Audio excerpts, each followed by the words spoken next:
Hi everyone, my name is Ishani, and today I will be reading a story from the book Around the World True Stories. This book is available on Amazon. I'll share the link below.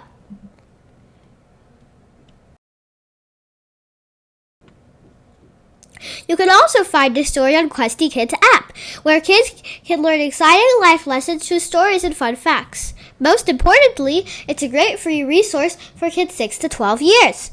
On Questy Kids app, you'll find many stories under story time. Today I'll be reading Chapter 3, Ming and the Wall of 1,000 Stories.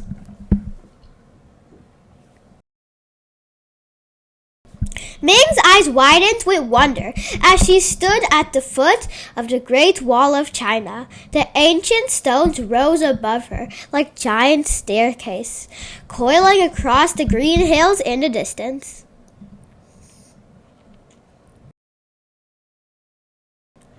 Her grandmother, who everyone affectionately called Nai Nai, stood beside her, her eyes crinkled with a proud smile. "This wall has been here for over 2,000 years, Nai Nai said, placing a gentle hand on Ming's shoulder. "It's so huge," Ming exclaimed, craning her neck to take the vast structure. The walls looked endless, disappearing into the misty horizon. How did they build something this big without cranes or machines?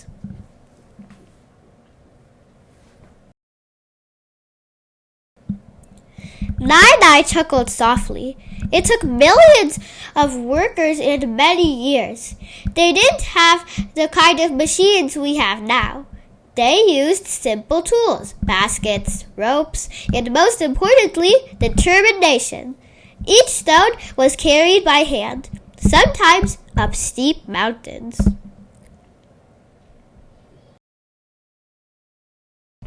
As they began climbing the ancient steps, Ming's feet touched the worn stones that generations of travelers had walked on. The cool breeze ruffled her hair as she reached out to run her fingers along the rough surface.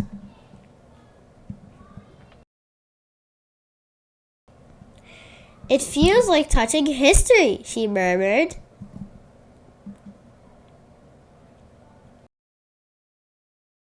"That's exactly what it is," Nai Nai nodded. "This wall has seen emperors, traders, warriors, and travelers. It stretches over 13,000 miles, winding through mountains, deserts, and forests like a dragon's tail."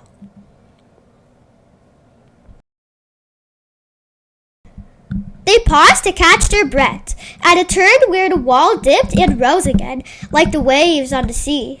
The air smelled of pine and wildflowers. From up high, the villages below looked like tiny toy houses. "Was the wall just for keeping enemies out?" Ming asked.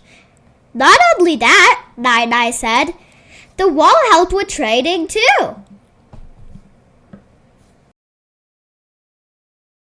Long ago, this was part of a Silk Road. Merchants traveled along it, carrying silk, spices, and precious goods. The watchtowers you see were used to send messages.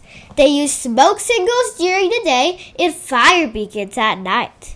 That way, messages could travel hundreds of miles in just a few hours.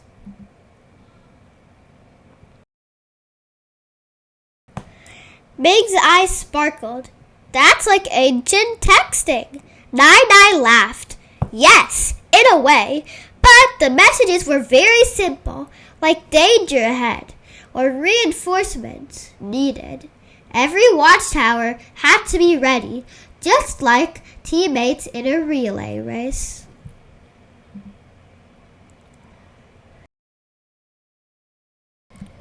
They reached the watchtower and sat on a stone ledge to rest. From there, they could see the wall undulating like a serpent into the horizon. Mountains surrounded them on all sides, and birds soared through the clear sky. "It's like being on the top of the world," Ming whispered. She took a deep breath, the air crisp and filled with the scent of old earth and trees. Many animals and plants live along the wall now, Nai said. It has become part of the natural world. Owls, foxes, and even sometimes wildcats roam these hills. The wall is no longer just stone. It's alive in a way. Ming took out dumplings they had packed and handed one to Nai. They ate quietly, enjoying the stillness. Then Nai said, "There's an old saying, if you want to be a hero, climb the Great Wall." "Do you think I'm a hero now?" Ming asked, only half joking.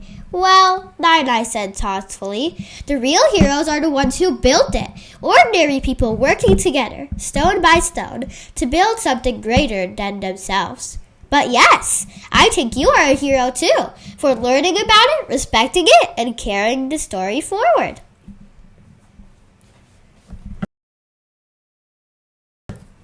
Ming nodded. She thought about all the workers, maybe even children like her, who had once carried heavy stones and worked under the hot sun. It must have taken courage and strength. "Do you think people 1,000 years from now will still come here?" she asked. "If we take care of it, yes," Nai replied. "History is like a storybook. Each person adds a page. When we protect places like the Great Wall, we make sure that future generations can keep reading that story."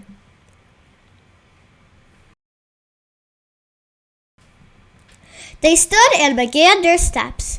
Ming walked slowly, absorbing every detail.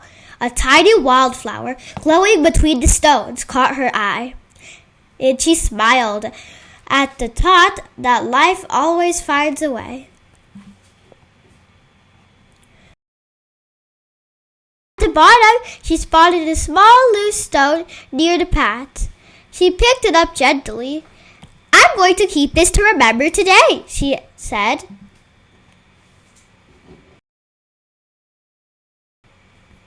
"That's a good idea," said Nai. "But remember, the real memory is inside of you. The feelings, the thoughts, the lessons. That's treasure." Ming slipped the stone into her pocket. "Someday, I'll bring my own grandchildren here and tell them about this day," she said firmly. "And when you do, the wall will still be here, waiting to share its story again," Nai replied. As the sun dipped lower, casting a golden light over the Great Wall, Ming turned back one last time. The wall shimmered in the sunset like a ribbon of ancient dreams. She smiled. She was now a part of its story.